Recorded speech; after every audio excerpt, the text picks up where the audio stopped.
to Latte Home Shopping for sponsoring this entire thing and making it possible. We are halfway through a series between Sue and Hero. Sue is up 2-1. Looking to close it out here in Game 4. Yep, this has been a great day of matches, like some of the best we've seen this year, just in terms of entertainment value, right? Not necessarily in pure skill. And Sue, hyper aggression, really good plays. There's this feeling I have in my mind, I don't even know how to describe it, where I just look at Sue and I think, he's playing so well today. He's playing incredibly. Let's see if he can close it out, or if Hero is going to bring us to a game number 5.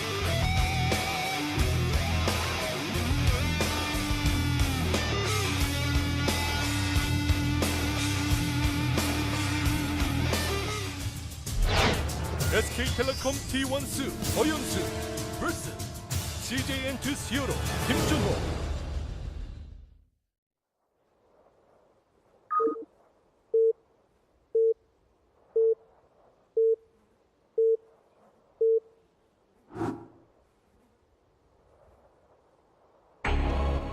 Down here, up here, in the top right, in the purple, it is Sue. Sue would frown at his own wedding. In the bottom left in yellow, it's Hero or CJ, who would smile in prison. Wow. Nice. He would never go to prison, though. He's like too righteous for that. He's too nice. Like, if anyone ever tells me Hero's in prison, I'm like, well, there was a fraud at the trial. Like, he was framed. It's not true. Yeah. Like, if there was, like, overwhelming evidence that, like, Hero had killed one of my family members, I'd just be like, no, I don't believe it. It can't be true. But, like, he smiled while he did it. I'm like, well, that starts making me feel like it might be true. Yeah, you're like, yeah, that sounds like Hero, actually. He did actually kind of always seem like a serial killer, yeah. The way to get down his opponents. Yeah, he's a serial killer when it comes to killing opponents in StarCraft, man. He smiles while he does it. That he does. Well, we're going on to Moonlight Madness, my new favorite map. Actually, I think I like Dash and Terminal more, but this is my second favorite map. Yeah. You just made like 500 nerds angry at the same time. I can't believe you would like the new maps. We've already seen about 4.5 games on them, and so they are bad. Don't be shy. You love StarCraft. It's okay. She was trying to act like it, she wasn't that happy with it, but then she couldn't help but smile. She's like, oh, I got abducted when my boyfriend's not even here, when I'm on camera. This is crazy. What are those purple things? And why do they look gross? I don't like the bugs. I'll fake cannon rush here. It's like doing it like, he's like, or right now Sue's like, oh my god. Like, he's like, he even showed the probe next to my hatchery. He's like, shouldn't even be in vision. He's like, it must be real. He's even bringing a 5th drone. Yep, he's overreacting to this. Cancel and get out. Peace. Thanks for your mining time. I like that. Thank you for your time, your mining time. We got that gas into pool once again. I'm going to be getting that speed out here. No slowings in this game. No. That probe's not drone a little love tase there. Little tase on the booty. Yeah. In the, I think it was Rogue versus... Oh, they got feisty. Rogue versus Classic, actually, in the round of 16. They played on this map. It was pretty insane. Rogue went for a very heavy muta style. Tried to go in between the natural and the backdoor base, and eventually it didn't work out for him. The third base is really hard for a pro to take on this map. I mean, obviously, look at it. He really wants that drone. He may get it. It's really weak. I think it has 6 hit points now, so he's going to have to do 2 shots, and it's just going to leave. Would have been insane if he actually got it. Coward. Coward. Speed very fast here. Pursue. Yeah. Now, we see a quick sentry here. Hero has been doing this a lot versus Sue. Most processors would skip it to get their tech first, but versus Sue's playstyle today, I think getting the sentry first is definitely the safer approach. Interesting position on the probe here. It is going to move out now, and will be spotted by that watchtower. Yep, and the Lings come off, both of them, in fact, to eliminate it. And he doesn't want him to know if he has a third base or not. Stopping him from having that information might cause Hero to panic, obviously, because we've seen a lot of 2-base aggression here from Sue. This is going to be the most normal game we've seen out of Su so far this series. The last game. You know, no craziness, just a safe third base with link speed. Oh, he canceled his link speed. Yeah, actually he did. Not everybody's going to put that gas into it. No doubt a lair, right? Unless he just goes for like a crazy push. Right now he has 28 drones. He can go up to 36 on 3 base and do an attack. Why would he cancel that? I guess because he doesn't need it for any reason right now. Maybe he'll just go into lair eventually and go mutas. Yeah, I mean, gas is always going to be useful. It's just like usually if you have this much of it and you're not using it, it's like a bad thing. Okay, so there's the lair. A bit late on that one, but it's okay. No, it's totally fine. It is. I mean, sorry. Don't worry about it. I mean, it's acceptable. Well, I'm not going to be too harsh. On the other side of things, Hero is going for a robotics facility. Not something you see too often this early on in this matchup. He's also got that forge out here with the +1 and the warp prism. He also tight walled the backdoor, and that means taking a third base at that location is going to be very difficult. And taking a third base to the north is like even usually out of the question. So I feel like we're definitely going to see an immortal push from him. Although he does get a Twilight Council. I was thinking he was going to harass the warp prism into the push, but let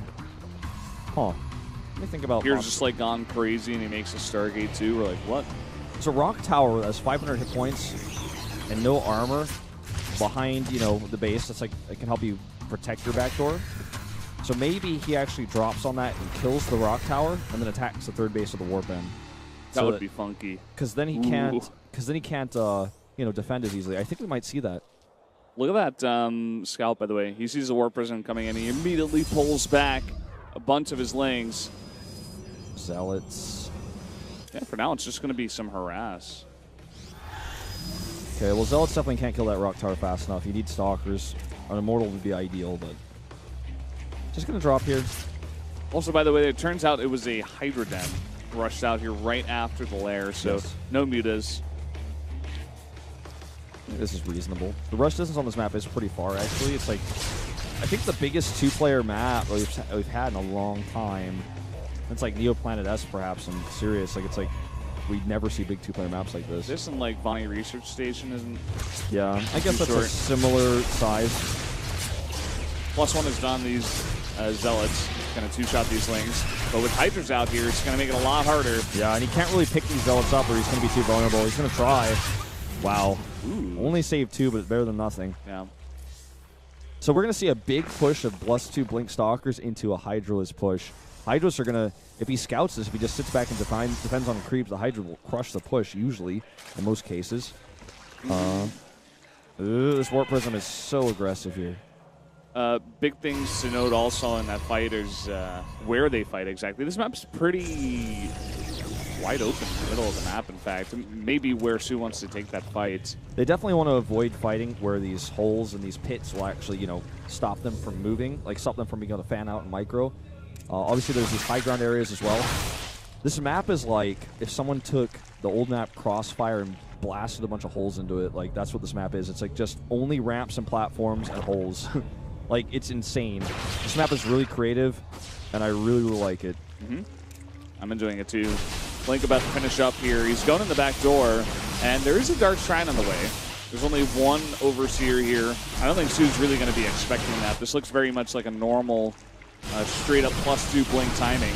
And it is, but it also has those added Dark Templar in the back. Yeah, and if he snipes the Overseer with Blink Stalkers, obviously bad things happen after that. It has his Warp Prism is here as well, so he can actually send that over and harass while he's doing the attack, and Su might not notice. Dark Shrine finishes. The funny thing is, Su's Overseer is actually at the natural. It's like out of position for the fight, but it's exactly where it needs to be for the DTs. Wow. Looks like he's just going to try to run by, hesitating a bit. Yeah, a lot of hesitation. Those DTs are going to get nothing done, but he actually sent his whole army back to defend. All right, Force Fields go down. Looks like he might just try to target this hatch and get out of dodge. And I think that is going to work. Yeah. Just looking like King Saddam Station using the hatchery to help out your force fields. But Melissa Court not with it. No recall. Can recall now, and he needs to. Oh, 2 Stalkers left alone. Oh, look at the supplies. The answer to was that worth it is astounding no. He committed so much to the Dark Shrine, got nothing done with it. Yeah, absolutely nothing. He has no plans of a third base. He's been sitting on this amount of drones for so long. He's banked up so many minerals. It's kind of an awkward game so far here for Hero. Look at Hero's gas. He doesn't have enough to spend his money because of all the DTs he committed to. He also tried to commit to +3 at this stage in the game, which I think is totally unreasonable considering that he's already 2 upgrades ahead. There's no upgrades for the Hydras. That's too much gas he's spending on that. If he just dies trying to get +3, he's never going to get +3 at all. I think Su might just have enough stuff here to like continuously run his army into like 5 walls of force fields. I think so. He is that far ahead. The army supply really tells the story. Force field wall, he can only do like 1 more of those. 8 Zealots warped in over here.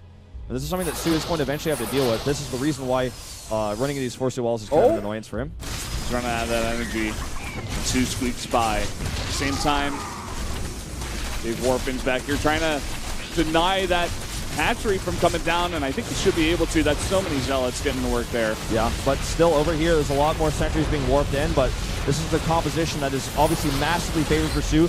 Keeping that Overseer alive is really important because it's the only thing that's going to give him high ground vision here. Goodbye Mothership Core, and he's just trading with weak gateway units with Hydralis. Even without upgrades, even with the +2 on Heroes units, this doesn't have the composition he needs. The sentries cannot do damage. Just so many Zerg units at this point. Hero just traded way too much stuff. There are the reinforcements coming across the map. He's just going to focus down that Nexus, and it looks like Su's in a great position to win this series and move on to the semifinals. And there will be no more Protosses in the tournament. There goes the +3. It's finishing. GG. +3. A huge overextension of his gas there. He tried to go into DTs that he did not control well. He didn't scout before he sent them in. And then when he saw the Overseer, he hesitated. He could have split his units in 2 directions. Instead, he lost all 3 DTs. A commit to 3 DTs that did no damage. And then he traded a lot of army units to kill a base. Hero looking off form today. Su looking incredible. Su made that series look like it was easy. I mean, it looked like Hero was not even a world-class opponent. Like, he doesn't even belong here, man. He crushed him with various strategies, various ways to play on the maps, different aggressive strategies. A solid play on that last game, the 4th game. I was pretty impressed, man. Yeah. I'm just thinking about like Terraform and Moonlight Madness as maps here for Protoss. Not looking like the best ones, to be honest. Like, it's almost as if Hero gave up on the idea of taking a 3rd base ever. He's like, I'm just going to wall this off because that's never happening. Either I win on 2 bases